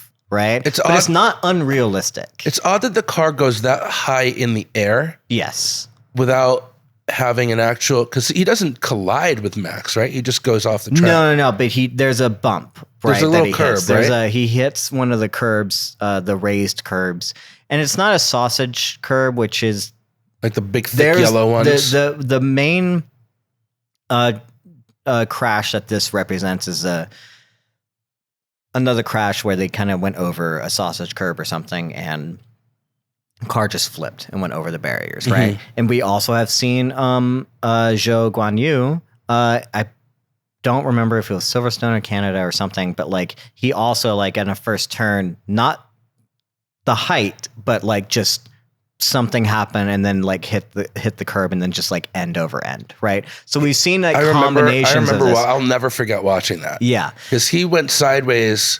He flipped onto the halo, which again, 7 years ago they didn't have that. Yeah, and he flips onto it, skids all the way down. It's on the start. It was at the race start. Yeah, So just from 0 to 150 miles an hour, and he flipped over, skidded onto the gravel, and then it skidded all the way across the gravel, and then as it slowed, it hit the fence and flipped over the Tech Pro into a chain link fence and dropped down partially upside down. Yeah. And they would not show it. Yeah. They would not show it. And I was like, oh my God. Yeah. Karun Chandhok, who does stuff for F1 on Sky Sports, said his family was sitting over there and got sprayed with gravel in that moment, which is just insane. George got out of the car to go like help, you know, like it was, everyone's okay from that accident. Like Joe, the halo saved his life. And that's what's crazy is that this used to be a sport where these guys went into it knowing 20 guys a year, one of us is going to die. Yeah. And it's been years since someone has died in a wreck, fortunately. I think the main one being an F2 driver. At Spa a few years ago. Yeah. Mm-hmm. A big story point in Drive to Survive. So it's the thing that you have to understand about F1 cars is they're made for downforce. The opposite of a plane where you have like lift, the wings like help lift the thing. The wings of a F1 car are meant to push you to the ground. Yeah. So the moment you disrupt that, even the underfloor is made now to like suck. Like as the wind goes past, it like sucks the car to the ground, right? The moment you disrupt that, the aerodynamics of it, no one really knows what that car is doing. Right. If you can keep all four car wheels on the ground, you spin and do whatever. But if it comes away from the ground, that car could be doing whatever. Right. Yeah. And so it's not that unrealistic that suddenly it flips over and now the lift is generating like differently. No, that's true. You know? That's true. Yeah. That little bump for something like that to happen is freak and very rare like that. So it is something that like, while not unrealistic, highly unlikely for that whole thing to happen. But I get that they were trying to represent how things can change in an instant. And it is a more dramatic crash, I guess, for filming purposes, you know, and then it catches on fire, which is like the worst place you want to be. I actually thought he wasn't making it out. I didn't know what this movie was going to do. Yeah. But in the back of my mind, I was thinking about Roman Grosjean. Yeah. Who had a very real, his car went up like that. And again, he burned his hands and he went into IndyCar. I can't believe it. Yeah. Seeing him jump out of that thing was incredible. Yeah, I was incredibly emotional, and I think this movie, it's just, despite how improbable a crash like that would be, I still felt for that driver. Like I was like in it and feeling like, well, get out of the car, you know, wanting him to get out of the car, you know. And, like I said, me and my friend gasped when it happened. Yeah. Yeah. So the technical. The display of like the driving to everything is like, it's really, really well done. I don't think people like understand. Like it's just, we do not get racing movies like this, you know? I think the last time I saw a crash like that in like a racing movie was a Ferrari, with Adam Driver. And that has like the most ridiculous CGI car crash I've ever seen that like kills a lot of people, which is a real representation of the real crash. And if something like that can happen, and the CGI looks so bad. So the fact that something like that could happen back then, and is supposed to be representative of a real crash, I think just shows like how realistic this actually is. Yeah. And I think that people do not watch F1 enough to really understand like how this can happen. But I thought that was great. And again, like just shows like at the end of the day, this is kind of like what brings like the drivers together, right? Because no matter what, and what we see happen all the time, people when anyone crashes, no matter what it is, you see the drivers being like, is he okay? Yeah. You know, because modern F1 is like, we are in a competition, we want to race, but we do not want to take each other out. You Right. know, Yeah. we do not want to see, because it could be us. You know, and so it kind of brings Joshua Pearce and Sonny Hayes a little bit together because they both have now experienced some tremendous crashes. Sonny Hayes almost did not come out of his. I am surprised he's alive because of what they showed, like of his crash, seemed. So that was what that was in the movie. They put that as he's racing against Ayrton Senna, Yeah, who himself died in a crash similar to what Sonny Hayes did. Like an absolutely devastating situation, body completely broken, and Senna didn't make it out. I thought that was a really interesting thing because you know that Senna's Lewis's hero. yeah. Everyone's almost essentially. Yeah. Yeah. I just thought I don't know. I don't really have that much to say about it. It's something that I can't really find the words for it. I will just think say, it's like interesting. earlier this year or last year, we got the Senna Netflix series, Mhm. and I just do not think it was as well done as this movie No, does F1.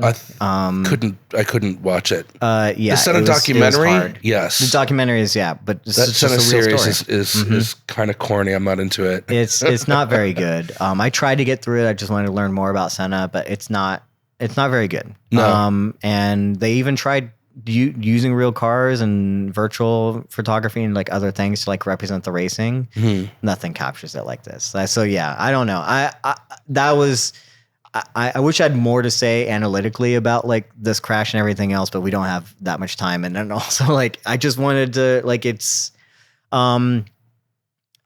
F1 is a dangerous sport, and I'm glad that they represented it and they gave it the respect that it should be, you know? And it does feel unrealistic, but there are examples of this all through F1. Yeah. They combined a few, but there are examples of this. And I think they did a tremendous job with that. Going into the final race, though, we have them finally going for a win. Yeah. And the win is, sure, you have this whole, you know, Sonny Hayes is not going to be there, and then it comes back, and everyone's excited. And that's right. There's a little bit of they had to espionage. They had to change the car, and then it's like that's all plot points I really don't care about. Like we already talked a little bit about the romance stuff, whatever. Like there's a whole lot of things, but they get to this race and they have the car that's built for combat. Everyone's on board. Sonny Hayes is back. There's like one thing I wish they didn't do, which is very bad for the sport, is that they did not show like qualifying at all, right? Like how the grid is made, and I think that's a disappointment to me because like how good of drivers are these guys when they still qualify at the back? Like I have no idea what's going on. Like are they good? Like do we? That's true. It is a huge part of the weekend because when you do qualifying, it also determines the setup of the car that you're bringing to the grid. Yeah. So if you're not anyway, whatever we won't get that deep into it. But yeah, they should have shown at least one qualifying session. Yeah. You know, or at least a montage of them. Yeah. And I do think too, this movie would have benefited. We talked a little bit about how Sonny Hayes like cheats a little bit, you know, and how this wouldn't fly in real F1. But I think it would have actually been cool if he had consequences for those, right? Like if they race banned him, if he got enough penalty points to get a race ban in like less than half a season. Yeah. And then they have to sit out and he actually has to do actual strategy from the pit lane. Right.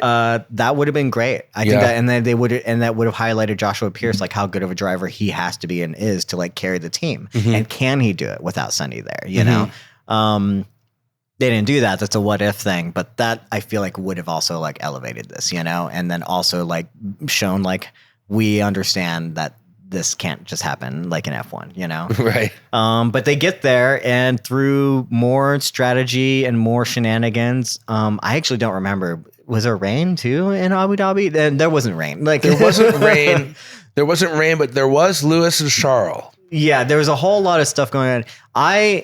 Now, let's be reasonable. Lewis Hamilton is not leading a race in 2023.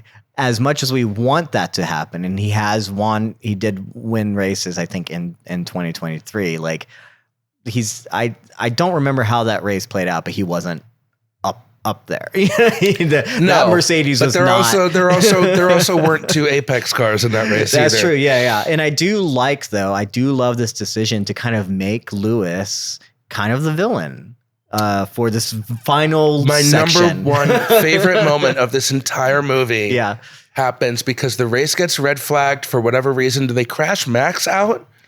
Like, there's got to be a plausible reason. He's just nowhere to be seen because I don't think they care about Max in this thing. I feel like they crashed him out. I feel like they gave a plausible reason because I was thinking about that. I was like, Max would be winning this. Why isn't he?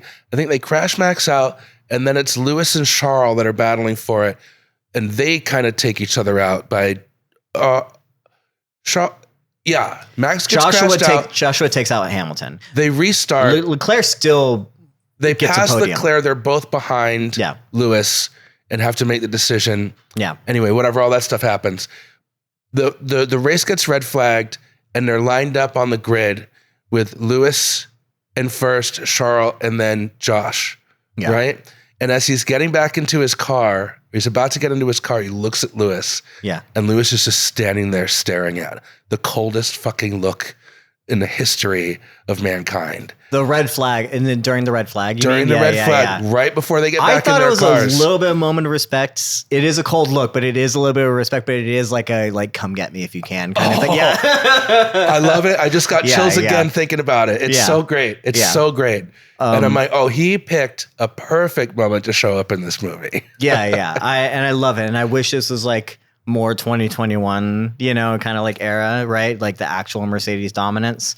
But like it's great. Yeah. I think it's great, and I loved it, and I'm glad that they got this.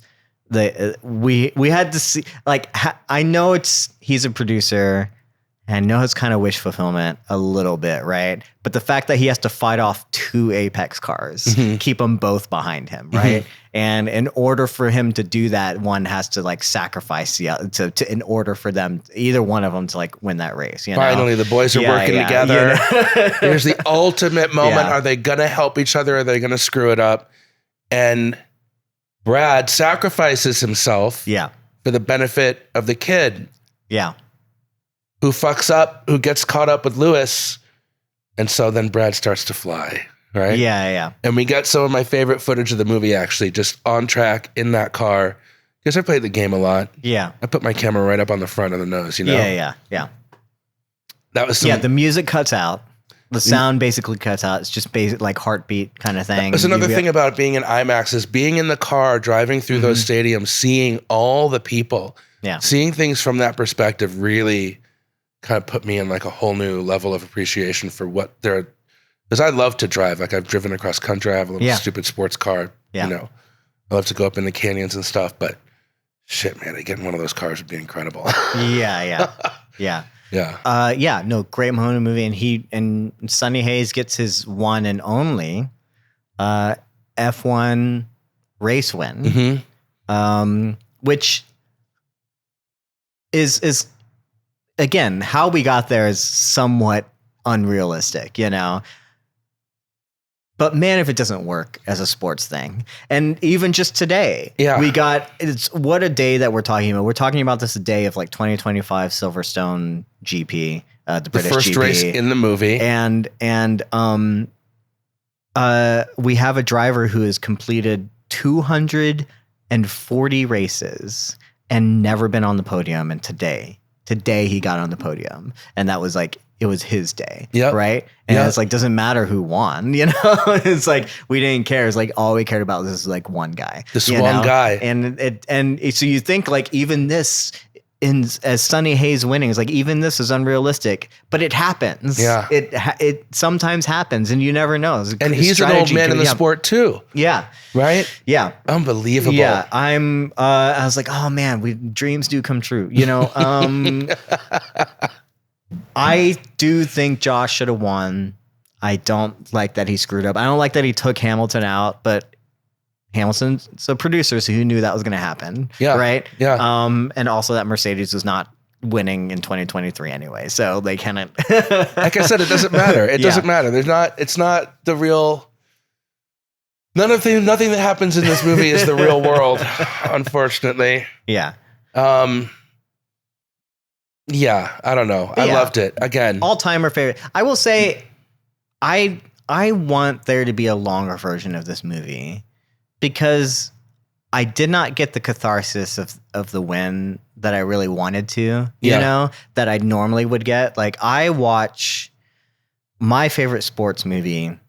Well, one of my favorite movies in general is Friday Night Lights, which is not about the football, if we're being honest. But I watched that team lose in the finals or semifinals. I think in real life it was semifinals, and then in the finals of the movie, lose a game, and I'm like bawling and proud of them, you know, and like all this kind of like emotion and stuff. And that I don't really get that here, you know. But it's a good feel good moment, you know.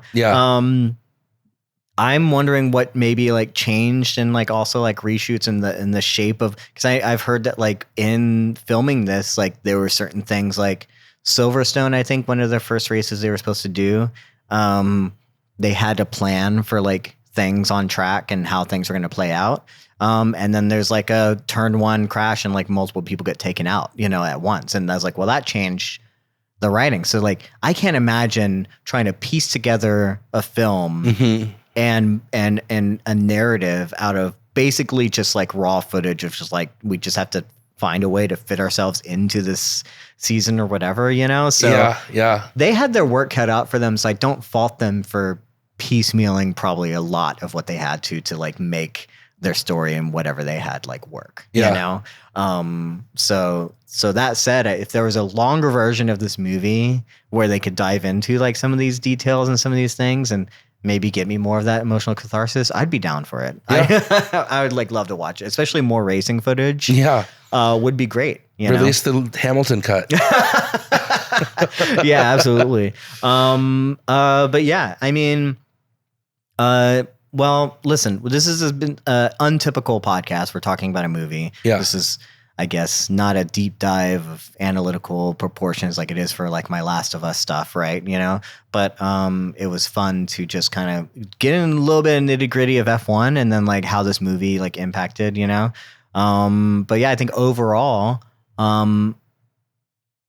despite my problems with the movie, I had a lot of fun, you know, and it made me feel like I was watching F1. And it sounds like you did too, like had a lot of fun. And I had an absolute blast. Yeah. I kept going into it. I kept thinking like, oh, this is going to be Top Gun Maverick, but Formula One. Yeah. And really the only thing different about it was that it was Brad Pitt instead of Tom Cruise. Sure. Yeah. I think I like Brad Pitt in this more than I would have liked Tom Cruise, but it doesn't really matter because it's paint by numbers. Give me the speed, give me the rush, give me some highs and lows. I had an absolute blast. I think there are people who drive out there that might have been more appropriate. I don't mind Brad Pitt, but I mean, Patrick Dempsey is right there. Michael Fassbender is right there. Yeah. Granted, they're not 60. Well, Patrick Dempsey, I don't know what age, but he's driving, you know? Not a Formula One car. But no one brings... Thinking about the draw, right? Yeah. It's Brad Pitt over anyone else that you... That's the thing. Is like Tom Cruise...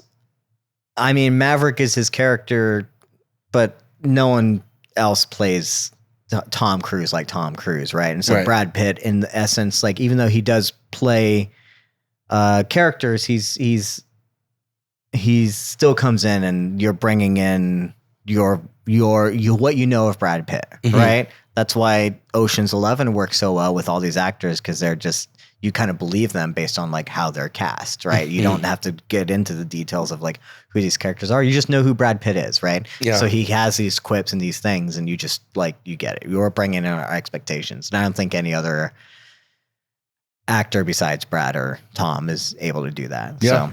So, yeah, very well done, right? And for someone who's just supposed to come in and out, and we don't want to get into those like details or whatever, you know, like I kind of understand it, you know? But yeah. Favorite cameo from the movie? Favorite cameo from the movie? Man, well, Lewis's, but Geez, I'm trying to think of who else was in this movie. Who had cameos in this movie? I mean, you got some people of like walking around the paddock and they're very, Gunther Steiner had his like moment. Yeah. My favorite is like, there's a moment with Signs like where they're passing him, which I think is a fun moment, but also like the moment where Joshua Pearce is out at a nightclub and then the girl comes up and says like, "Oh, you're a Formula One driver. Can you introduce me to Carlos Sainz?" Top tier. I wish I could have been, because they all had like a private screening in Monaco. Yeah. I wish I could have seen their reaction to that moment. Yeah. This is, I think, who's the like rookie Williams driver? Logan Sargent gets a small cameo. Does he? Yeah, which is, unfortunate for him because like he was not driving shortly after that. No. Checo's this is in this. Checo was in this. This is not his last one was 2024, right? Last season. Yeah. It's and yeah, I think it's smart of them to like kind of make these drivers like there, but kind of faceless and nameless, to just kind of like be cars on the grid, because it has changed so much and the grid has changed. Yeah. There is one moment with Fernando. Brad's giving an interview. I like that moment. And Fernando comes by and says like, "Oh, good job, whatever." He pats him on the back. I have a feeling that Fernando Alonso improvised that. No. They shot that. They did that on purpose? There's behind the scenes in the press when they're doing press. Yeah. You can see that they're filming that while one of the, I can't remember who's talking, but actually talking to press. You can see that they did it multiple times, just to get the moment right. Oh. And it's great. It's a good moment. It really is. I'm sure. It felt, kudos to Nando because it felt so real. To be fair, it could have still been improvised. It could have been something where like, "Hey, do you want to be in this, Fernando? Do you want to do a thing?" Or maybe he was like, "Can I do a thing?" And they're like, "Yeah, we can put you in here." Maybe, for all I know. But they definitely, it wasn't like on like splits moment while they're filming. He just like showed up, it looked, it was just one of those moments where I was like, "Oh, this is exactly right." Yeah. Well, I guess that's our review or talk about F1 the movie. I'm sure there's more we can talk about. If listen, I'm not thinking about starting an F1 podcast, but I'm after this movie or whatever, heavily considering it. I wanted to talk about this movie because I love F1 and I did like the movie and I have a movie podcast, but combining, I needed to combine my interests in some way. And this is the only time I can do that. Yeah. Great. Until the sequel or something, right? Yeah. Which I do hope we get, I'm not sure what it will be. It would have to be new drivers, or I'm guessing Joshua would have to be like a little farther up there. No, it's his team. Yeah. It's his team. And I would think that a sequel. But it's not going to take place in 2024, right? It's going to be new technical directives or something, years down. Yeah. I would think that a sequel logically would still stick with Joshua and Apex and see like where they've come. And now they're starting to, maybe they've won a couple and they're falling off. Is there a championship in the cards? Yeah. That's a clear sequel idea. Is like they're gunning for some sort of championship, whether it's constructors or driver, or both, right? Because what else are you going for, right? I mean, you could be going for any other position on the grid, but I mean, for movie thing, you got to go for the top, right? Right. You don't bring the Mighty Ducks back for just a normal, like, national. You have to, you don't bring them back for an exhibition game, right? Yeah. You got to go bigger, right? Yeah. Bring in the bad boys of the Bash Brothers of F1. Oh my God. If this sequel brought in more teams and then gave us like a Speed Racer-esque version of one of my favorite movies. I love that movie. I would love that. Yeah. You know what? We can have both, Yeah. But yeah, if you love F1, this movie, definitely go watch F1. Yeah. I hope you enjoyed our little conversation about this. This was a lot of fun. Thank you so much for joining me for this, Chris. Thank you for having me, man. It's been a blast. Why don't you, the descriptions and stuff will be in the show notes and stuff, but go and let us know if there's people want to follow you or chat with you or do whatever. Like, where can they find you? I'm at Panther_Gold on Instagram. I work here at the Fable. Come and get a drink all the way the fuck up in Eagle Rock. That's pretty much what I got. I play here music with a guy named Eli Henry once a month, and I have a couple little horror movies coming out. I don't know when they're coming out. Oh, great. A movie called Grind and a movie called Shadow Watchers are in post-production now. Sure. Yeah. Well, maybe we'll have you on the podcast again soon. Who knows? You guys know me. Thanks for joining us. Obviously, you can email us, do all the things. We've heard it all before. But yeah, it was a great conversation. Glad to have you. Great to be here, man. See you guys later. Thank you for listening to Codependent Content. For updates, you can follow us on social media. And if you ever want to see a video version of this podcast, feel free to check us out on YouTube or Spotify. If you have any questions or simply want to tell us about something we missed, you can email us at codependentcontent@gmail.com. Or just leave a comment on TikTok and we'll get back to you. Links to all our accounts, where to contact us, or other ways to support will be in the description or show notes. We're glad you're here and working through your traumas with us. Remember, when you're lost in the darkness, search for the light. Live long and prosper, and may the force be with you. Until the next session, cowabunga, dudes.